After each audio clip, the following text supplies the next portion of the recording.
a central nation both figuratively and literally, being the most European of the nations in Europe. The strong symbolism of Germany provokes conflicting feelings in people, while at the same time tying Europe's fate to its own. In today's video, we're going to look at the geopolitics of Germany. But before that, don't forget to subscribe to the channel and share the video with everyone you know. Your support is essential for me to keep bringing real geopolitics content to you. My name is Geopolitical Mundial and this is Geopolitical Mundial.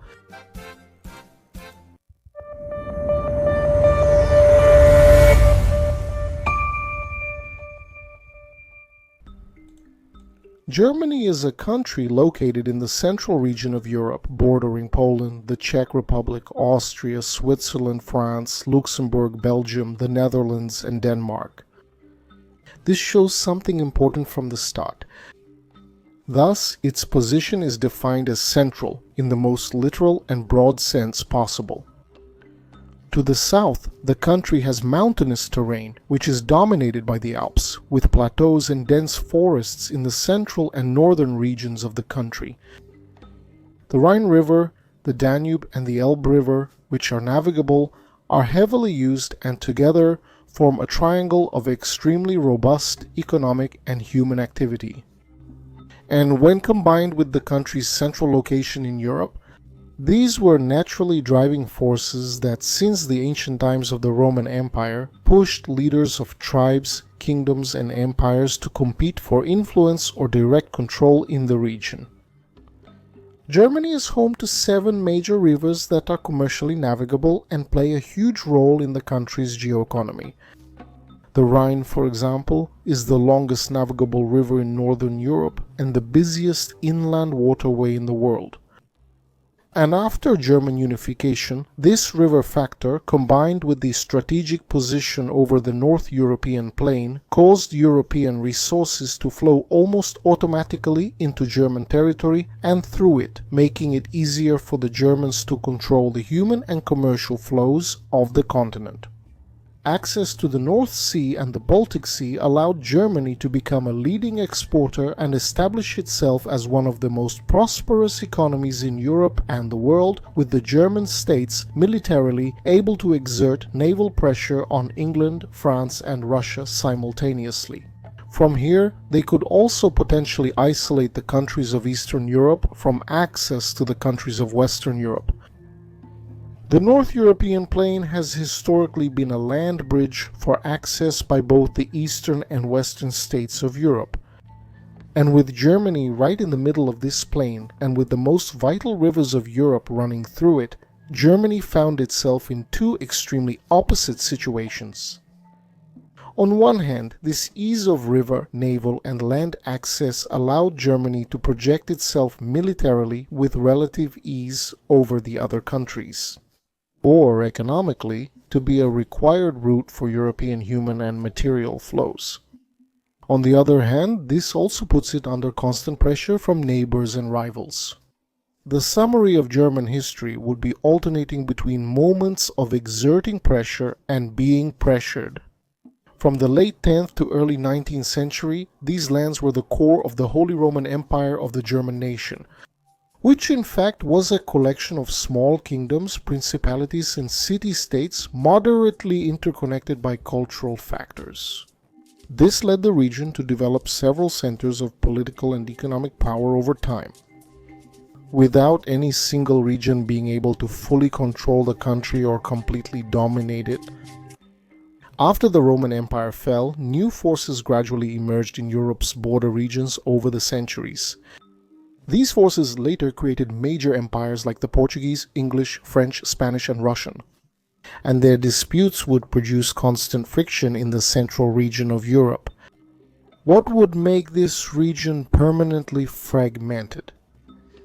This caused the region to be the target of wars, genocides, occupation, immigration, turmoil, and revolts for more than 1,000 years.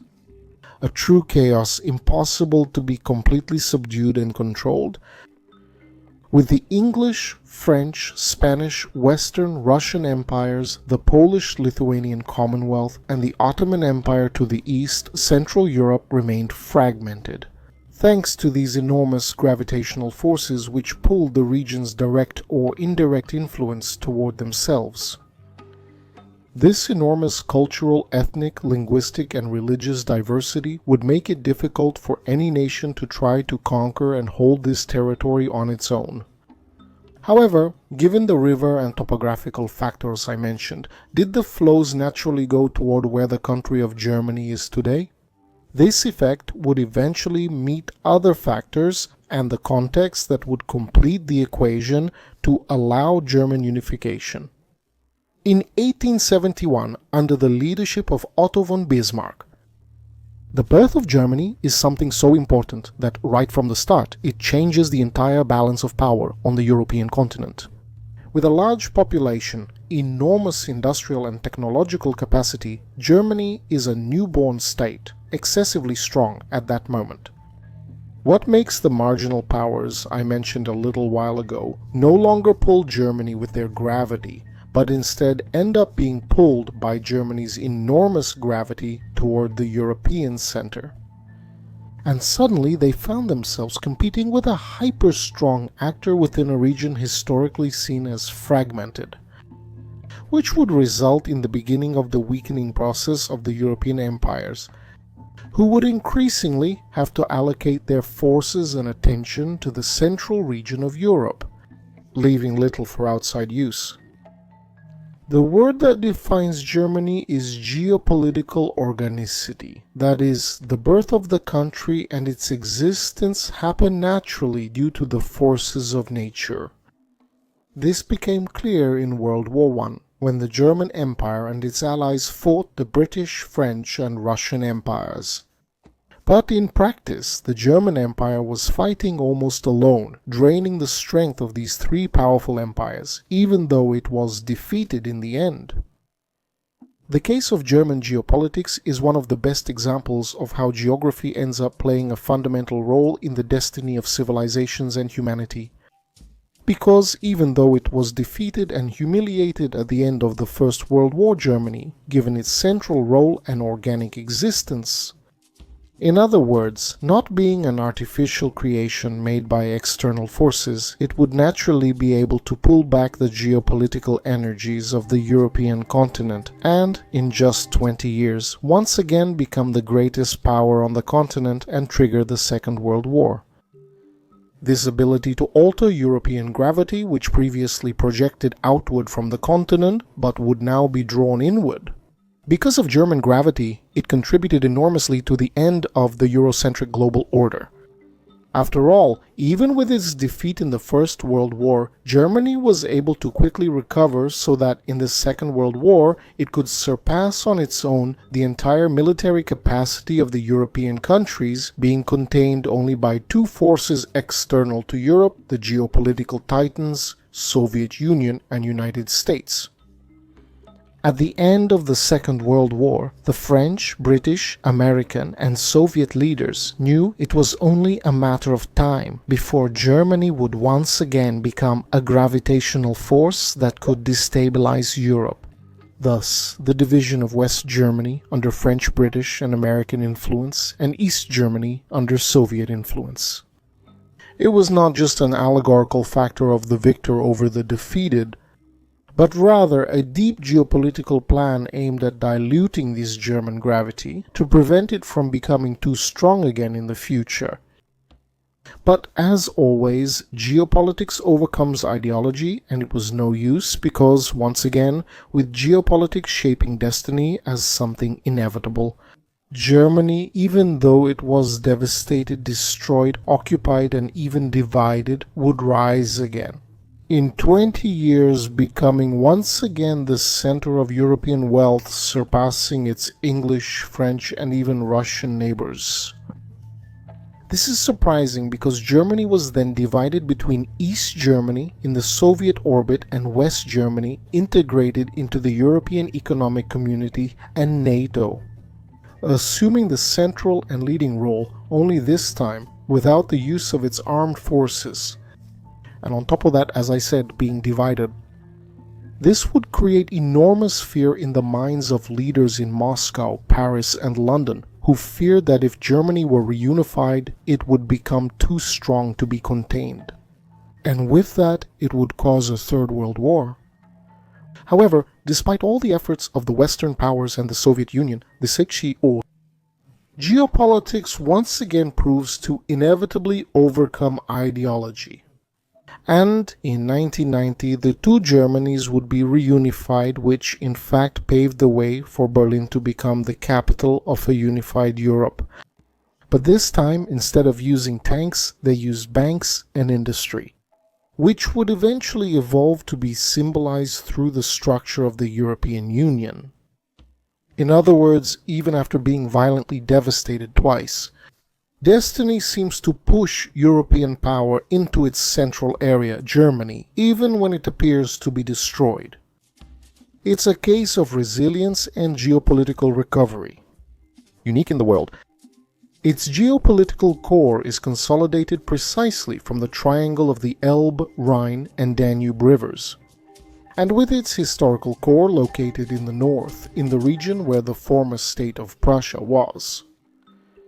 Furthermore, given the strong culture and central geography and the facts I just mentioned about the German rivers and their smaller tributaries, Germany managed to decentralize its economic capitals, with several other important cities and commercial centers that are just as strong and influential as Berlin itself, like Seudorf, Essen, Dortmund, Frankfurt, Stuttgart, and many others. From the Weser and Elbe rivers, their tributaries connect the urban clusters in the interior of the country to the North Sea. While other rivers in the east allow the Germans to reach the Baltic Sea, the Danube in the south connects the industrial city of Munich to the Black Sea. In other words, the efficient and developed industry in the interior of Germany has no difficulty in getting its products to the global market through the rivers that reach the seas and in turn the oceans. Due to its pre-unification history of states with enormous diversity and rivalry, and after unification having to deal with neighboring powers. The Germans were forced to develop extremely skillful political and diplomatic abilities, having to, through very complicated alliances, always organize the balance in their favor. Otto von Bismarck, Germany's unifier, understood this well and after unifying Germany faced pressure from the era's most powerful forces, the British, French and Russian empires. Using the so-called Realpolitik, a political practice of extreme political realism in international relations, being a foreign policy based on assessments of power and national interest. On the domestic front, the German administration has alternated between periods and weak governments with strong regionalisms that challenge central authority, with periods of extremely authoritarian and strong peaks that limit popular freedoms in order to contain these external influences and regionalisms. It's no wonder or coincidence that illustrious figures of military and geopolitical theories that influenced the world from the 19th century onwards emerged precisely in this territory, where Germany is today, like Otto von Bismarck in politics, Clausewitz in military science, and Hassel in geopolitics itself. Even decades after reunification, the differences between the socialist side and the capitalist side are still noticeable. Part of this difference is due to the economic supremacy of capitalism in the West, which developed better in its area than the side governed by the socialists, as well as thanks to the geographic factor. The navigable rivers in the West have better access to other ports rich in capital and urban centers of Western Europe. And the rivers in Eastern Germany mainly have access to the Eastern European region, which, because of socialism, remained underdeveloped for a longer time and only started developing after the end of the Soviet Union. But being the strongest economy in Europe comes with responsibilities. After all, most of Germany's exports come from the member states of the Eurozone. That's why, if the European economy were to collapse, there would be a severe internal crisis in Germany. because its economic and social well-being is directly linked to the existence of the European Union. That's why Berlin has done whatever is necessary to keep the Eurozone as a market for German products and services, always aiming for domestic stability. Even at its cost, the organic concentration of power in Europe towards Germany after the Cold War this time has not terrified other European nations, especially France.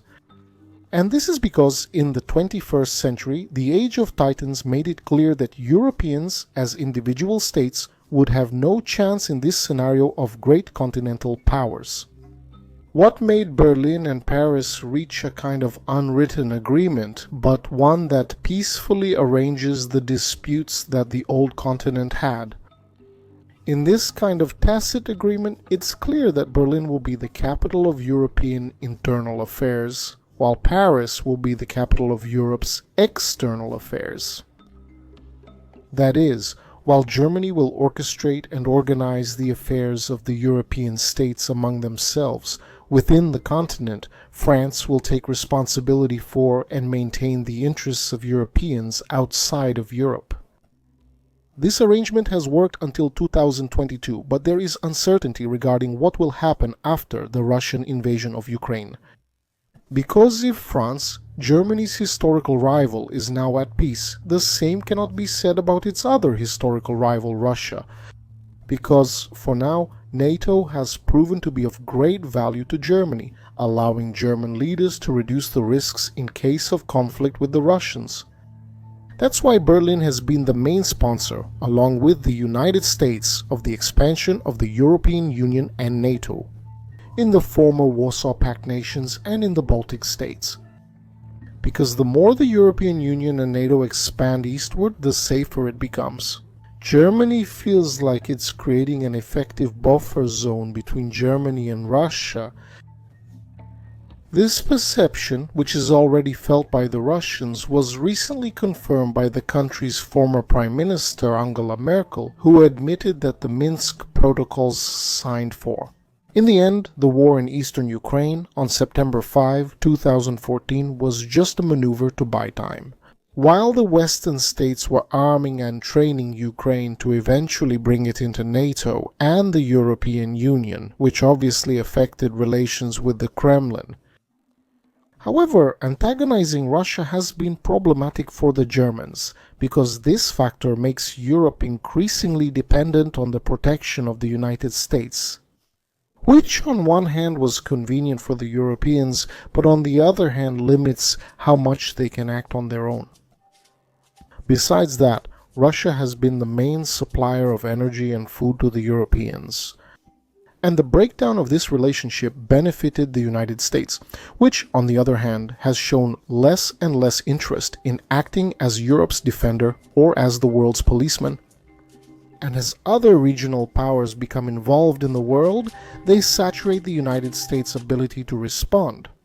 Germany and Europe run a serious risk of being sidelined, especially if threats against European states arise from within their own borders.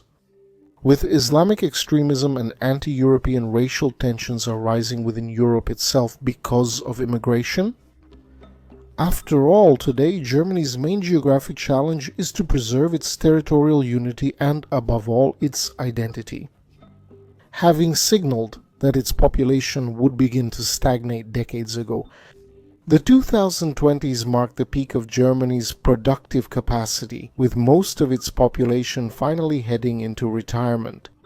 This led governments, anticipating this and fearing an economic collapse, to look for ways to mitigate these effects, making the encouragement and acceptance of immigrants their main measure. However, what seemed like a good idea, just as it did for other European countries, ended up proving to be a very high risk, because of immigrants who are hostile to their culture and race. The German workforce not only did not increase as expected, but on top of that, Germans suddenly found themselves dealing with crime problems they were not used to. So Germany's options are to accept a secondary role globally, or to plan, together with France, their own position. That defends their own interests without the need to depend on the United States. If it's this second case, then the problem is that Germany will need to re-establish its relations precisely with Russia. And more than that, strengthen those relations. Because if Russia is, on one hand, the greatest threat to German power, on the other hand, ironically, the Russians have been guarantors of European stability. And protecting its eastern flank and re-establishing energy, food and mineral supplies with Russia will be fundamental for Germany. And that's because the Germans still need to solve their internal problems regarding immigration. Otherwise, they could fall victim to a demographic replacement rate, and in the future, Germany will cease to be German. In any case, the fate of Europe is tied to what Germany decides to do or not to do. Thank you all, I hope you enjoyed it, and don't forget to subscribe to the channel and turn on the notification bell. And share the video with everyone you know. And check out my other channel, Futuristic Horizons, where I talk about science fiction topics in a realistic and scientific way. Hugs and see you in the next video.